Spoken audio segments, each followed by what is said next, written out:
How's it going, Raul? It has been a frustrating 2 days. 24 hours. Yeah. Yeah, it was So, highs and lows, and started off on a high yesterday, right? yeah. And then So in let's start mid-afternoon, it there. went low. I mean, we weren't even going to record anything until for a few more days. We just Right. posted our first episode. And then yesterday happened. And I've had 24 hours to digest everything that's happened. I'm still boiling, even though I'm trying to be chill because I don't want to yell. I don't want to scream, but I'm on the inside. I'm angry as fuck. Yeah. But let's start with you. Um, Okay. let's start with you. First off, okay. First, let's start with the good stuff. Let's start with Georgia. Yes. So, what do you think? So going to bed, I'm like, I hope we can pull this off, right? That Yeah, was was that Monday morning? Tuesday morning. Tuesday Tuesday morning. morning, Tuesday night, Yeah. So Monday night I went to bed. Or I'm sorry, Tuesday night I went to bed. Tuesday night. Yeah. And I'm like, hope we can pull this off, right? I, Right. I actually thought it looked better for Orsoff than it did for the For Reverend, Warnock. right? Yeah. For Warnock. So I thought it looked better for him, but then when I woke up in the morning, Warnock won. So I was like, okay. Yeah. So then I saw that Purdue was still up a Yeah. little, Yeah. and No, and he was. Yeah.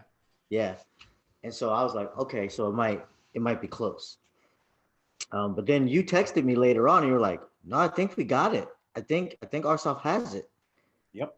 And I I was was, and then surprised from there, yeah, I was so surprised. because I'll be honest. Um, Going into it, I expected it to be best case scenario. Warnock was going to win and Ossoff was going to lose. I thought that right. was going to be the best case scenario. But I really thought it was realistic to have them both lose. I wouldn't have been Yeah. surprised. Yeah. I was watching as soon as they closed voting in Georgia, almost immediately, Warnock and Ossoff jumped out to these big leagues. And I'm watching television and whatever. And like a couple hours later, I check on my phone and now they're both behind. Yeah. So I went to bed Tuesday night just thinking, I know that they still have to count more votes. My boy Steve Karnacki was telling me not to worry because they're mostly Democratic votes or Democratic counties that have to count. So I went to Yeah. bed with some guarded optimism. And when I woke up, I was like, we might pull this off. Yeah. I knew that Warnock was going to win in the morning. I thought, but Ossoff might pull this off. And then, sure as shit, man. And I was Yeah. so happy because you and I were talking, and it was like you at that point. I think the only concern was whether they were going to have a recount or not because it was within the Yep. 0.5%. And so at the point, Correct. I'm like, well, even if they have a recount, it's still a big enough lead. I think we're okay. But then he went and blew right past that, and there's not even Blew going to need right to be a past it. recount. Yeah. And just as I started to get happy about that, Yeah. the So shit hit the fan. shit hit the fan. So let me backtrack a little bit. So my Go my for it. thoughts my thoughts initially were, okay, we have the Senate, Right. and I'm like, all right, so how does this look for the rest of the GOP, right? Right. Right now, is does this make I'm not even gonna call him the president. Am I gonna does this make the traitor in chief a pariah now? Yep. Right? So I'm like, okay, does this make him a pariah now? And then this is on my mind all day. I'm like, okay, so the Republican Party again Right. at this Because point. you were actually working and you weren't aware of all the stuff that was happening in the news. Exactly. Okay. Exactly. And then I get the phone call from you. I was Yep. grabbing lunch and you called me like, hey, did you hear the news? And I'm like, what the fuck are you talking about? You're like, bro, there's like a riot in DC right now at the Capitol. And I'm like, Mm. what? And you're like, I'm so pissed right now. They had I could broken hear, in. They had just busted in then. yeah, I could hear it in your voice. You were visibly shaking. I was literally shaking. I was. Yeah. You're right. And And I I could, think. Oh, go ahead. no, I was saying I could hear it. I could hear it. And I can tell that and you're like, oh, some bullshit's happening, blah, blah, blah. but I could hear the seriousness in your tone, and Right. and it, I was like, okay, I need to see what Rudy's talking about. And I was Samantha, my wife, had said the day before, she's like, I'm really worried about tomorrow. I'm worried about what's going to happen in DC. And I was worried that it was going to get violent. I was worried that it was going to get, you know, I was worried that you were going to have Proud Boys doing Proud Boy things. Right. And it never once in my mind, I never, because I remembered what it was like when BLM was in DC.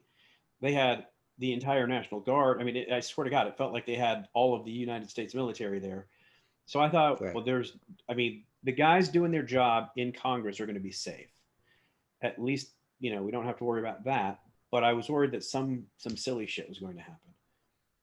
I was not prepared for how unprepared the DC Metro DC PD or whatever they are were. Well, How ill prepared the entire, just all of Congress security. There was none. I yeah. mean, like there was none. So to clarify though, so DC Metro would not have been over there because that's federal property, right? Right. It's you're right. It's the they have like Capitol 2,000 Police. cops. Capitol Police. Thank you. Capitol Yeah, Police, yeah. you're right. So Capitol Police. yeah, they let DC Metro loose last night though, and they were not playing around. Nope. But I think I think had they had DC Metro ready, that would not have happened, right? Even That's if just they had just me. had a couple of hundred guys from the National Guard, you Right. know, Exactly. uh, I just, but the whole thing to me just smelled. I mean, it just stunk to high heaven. It felt like you felt having watched how the BLM were greeted, and then having just watched protests this past year.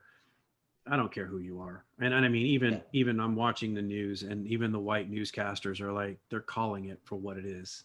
Yeah. They're like, okay, seriously, guys, come on. They're saying the stuff that you don't normally hear white people say out loud. Right. They are treating these people differently because they're fucking white. Exactly. But that wasn't what really got me. What got Yeah. me, this is my fucking country. Hmm. This is, I don't like Nancy Pelosi. I don't like Chuck Schumer. I don't like Mitch McConnell. I cannot stand Ted Cruz. But these are this is my government. These are people that are elected by my countrymen, whether I agree with them or disagree with them. This is what my country is. These are the people that are representing us. And this fucking cunt of a human being riles up his fucking crowd and tells them, go march down to Capitol. I'll be right there with you. He literally Yeah. said, I will be right He there with you. literally said that. Yeah. And then he went the other way in his limo. Exactly. And I'm watching these guys bash in to my capital, to my fucking country. This is my capital.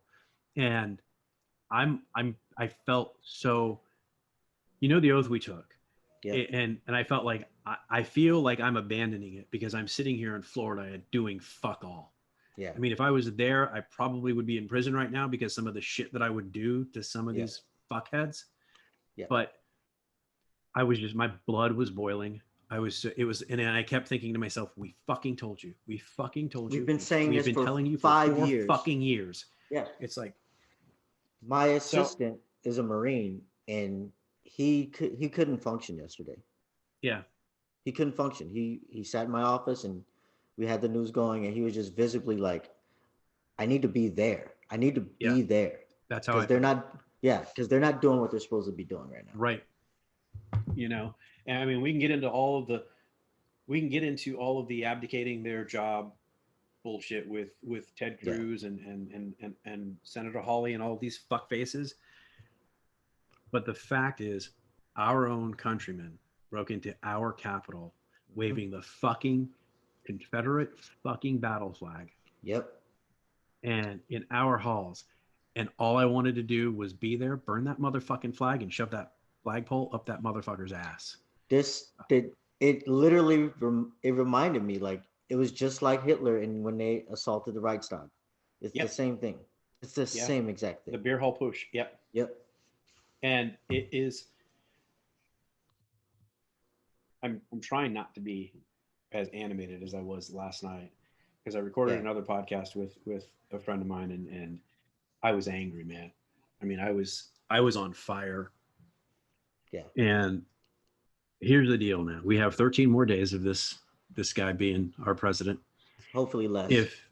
If Congress doesn't get the wherewithal to impeach him, because I at this point Mike Pence isn't going to Article 25 or isn't going to pull the Article 25 on him.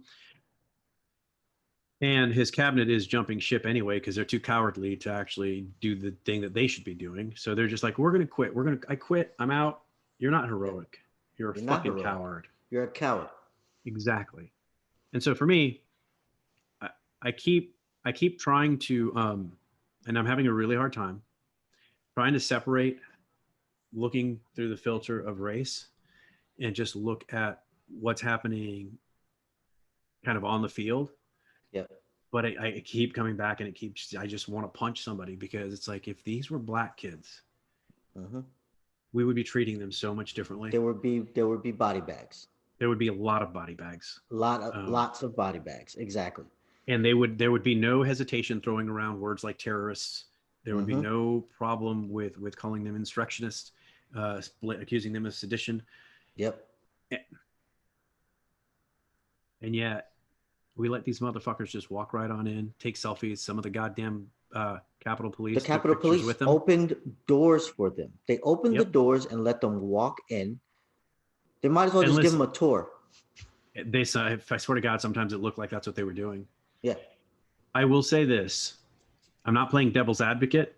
I'm simply saying that I know that when there's that much pressure and you're that undermanned, you have to release some of that pressure. So letting them through some places and kind of trying to strategically kind of corral them, but that's not what ended up happening. So even that seems to fall flat. So here we are now, the next day, 24 hours later. And afterwards, to their credit, Congress went back and they did the job. Finished the job. And so Joe Biden is officially our president-elect. He's going to get sworn in on January 20th. Trump can suck a bag of dicks now. But at the end of the day, you still had Ted Cruz and Senator Hawley. Yep.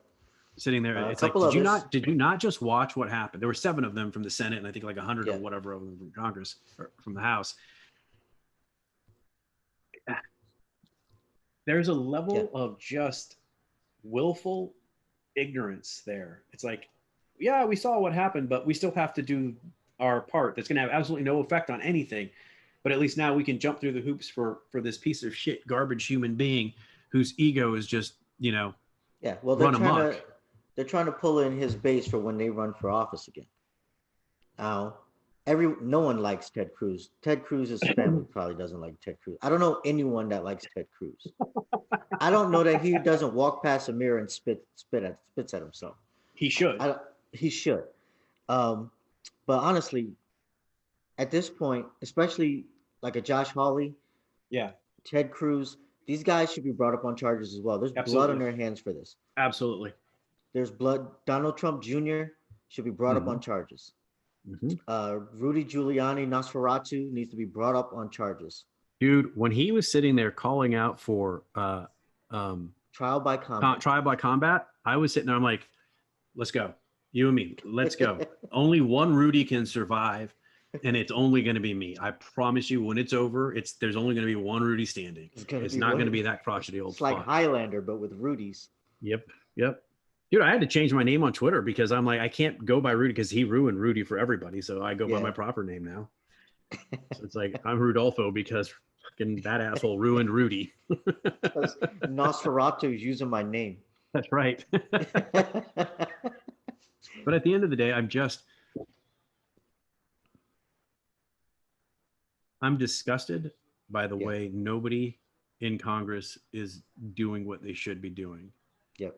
Right now, we shouldn't be Nancy Pelosi shouldn't be sitting there saying, Mike Pence invoke the 25th, or we might have to vote. You know what? You can vote on articles of impeachment without him doing that. Without him doing anything, and he can invoke the 25th anytime along that train going down. You can have them both happening at the same time. Yep.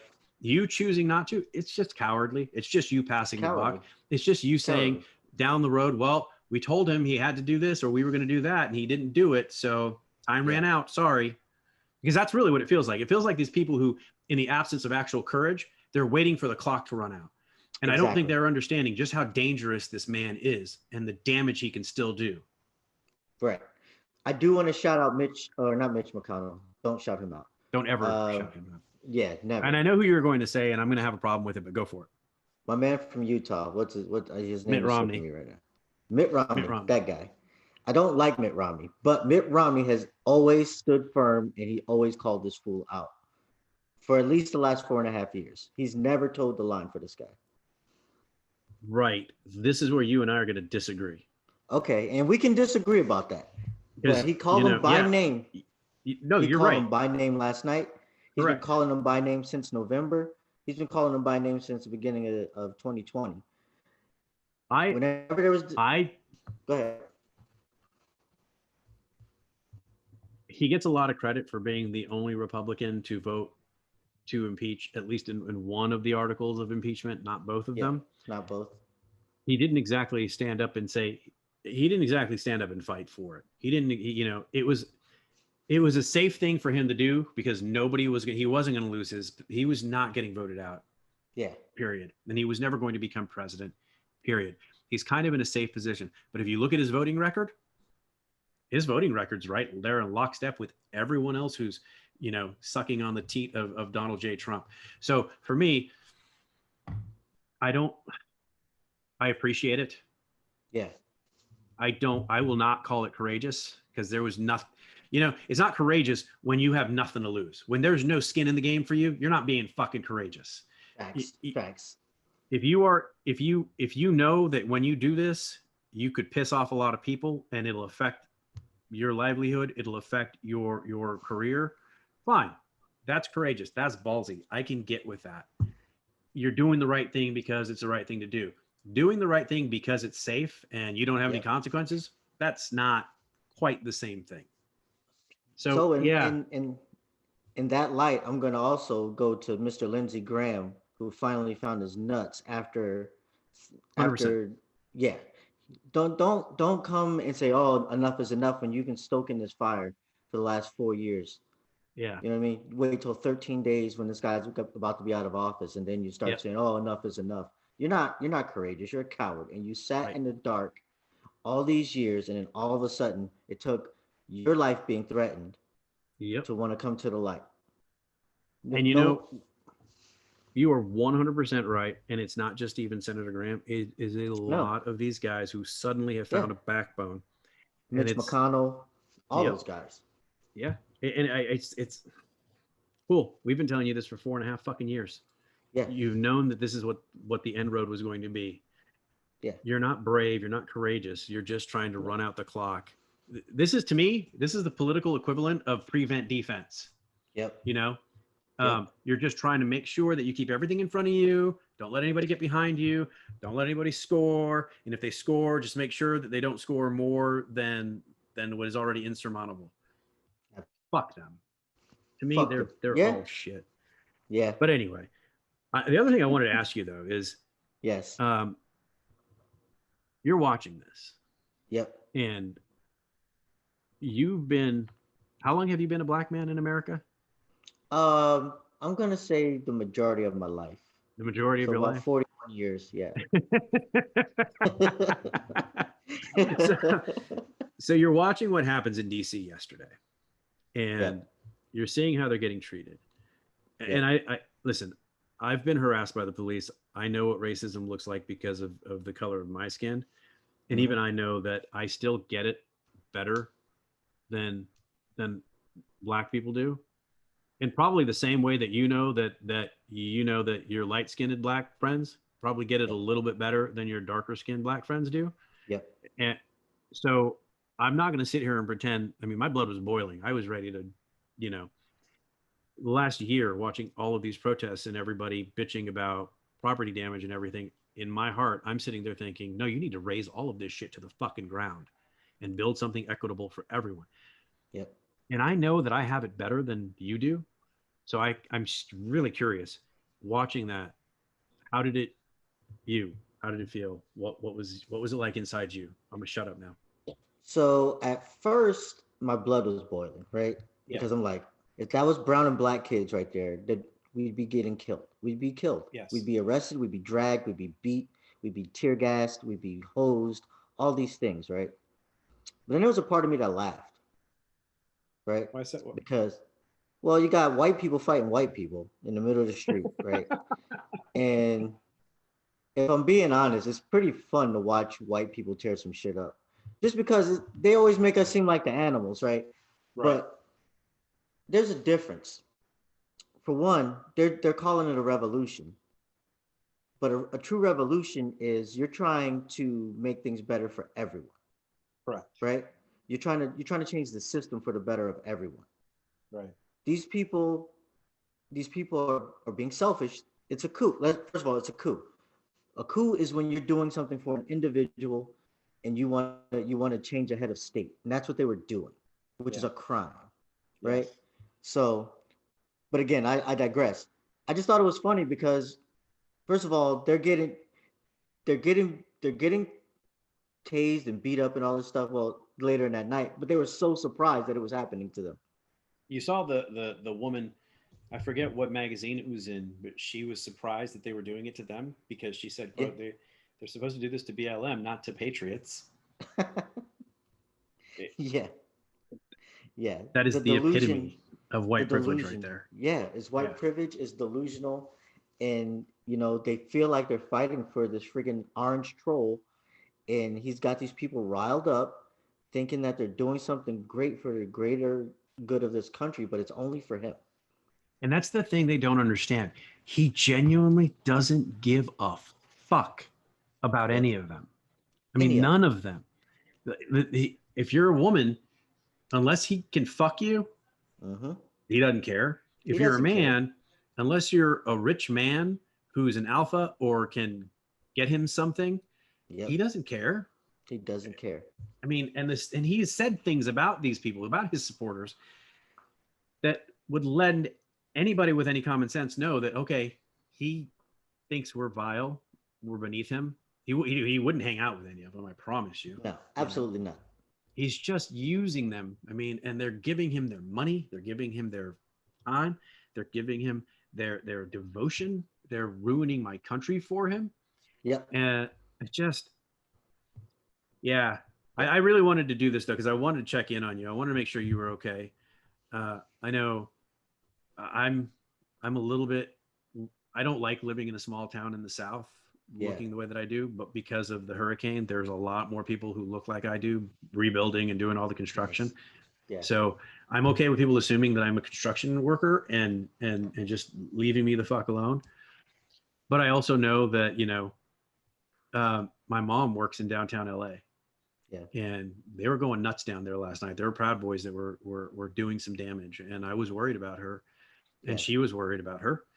And fortunately, unlike uh, what happened in DC, the LA County sheriffs, they didn't fuck around. They don't fuck They around. were out there cracking people with batons, um, and that was kind of like what you said earlier. That was kind of fun to watch. It was a bunch of it was a bunch of Proud Boys, and they were getting the shit knocked out of them. And I'm like, whoa, they can do it. They can do it. Yeah. Yeah. When it surprised me when I saw the videos from last night when they finally let DC Metro loose, and I was like, oh, now you know what it feels like. Yeah, and you know what? I love Mayor. I can't remember her name. The mayor of DC. Yeah. She was on today, and she was talking about we need to figure out we need to get an investigation on all the failures, why they failed. And then she said again, thing that they don't normally say out loud. Mind you, she's an African American woman, but she said we need to find out why today or Wednesday was handled differently than the protests in the summer. And we need to Exactly. find out exactly what the difference was. And it was Yeah. kind of like you could tell she was like, fuck with me. We're Yep. going to put this out there and we're going to get, and I'm like, And we're gonna get to the bottom of it. I have one other question for you. Excuse Yes. me. So a lot of people are commenting on the parallels and the differences between the way BLM protesters are treated versus yesterday. And the one thing that I keep coming back to, or that I keep seeing repeatedly, my, and this is why I really just is people are pointing out the difference, and then you're seeing some white people getting a little bit upset, and you see black people almost in lockstep unison saying, we're not saying we want the cops to treat you the way they treat us. We're saying we want the cops to treat us the way they treat you. Exactly. And I'm the asshole who's like, well, no, I'm a little bit saying I kind of want them I kind of want to see you get knocked in the head a little bit. It might teach you a little bit of empathy, but I wanted to know how do you feel about that? Where's your head in that? I feel like they need to whoop their ass. Mm-hmm. But if they're not going to whoop their ass, they need to not whoop our ass. That's my thought behind it. Right. So treat everybody. Everybody the same.